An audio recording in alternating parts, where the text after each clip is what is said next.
قول نمبر 262 حارث ابن حوت. بسم اللہ الرحمن الرحیم.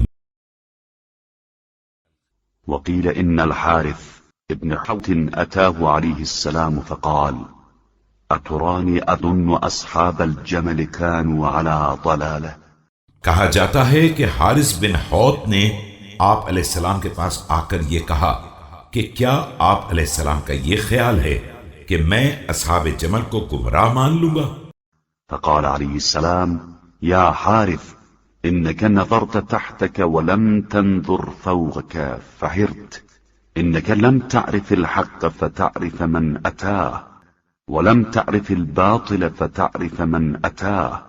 تو آپ علیہ السلام نے فرمایا کہ اے حارث، تم نے اپنے نیچے کی طرف دیکھا ہے اور اوپر نہیں دیکھا ہے، اسی لیے حیران ہو گئے ہو. تم حق ہی کو نہیں پہچانتے ہو تو کیا جانو کہ حقدار کون ہے، اور باطل ہی کو نہیں جانتے ہو تو کیا جانو کہ باطل پرست کون ہے.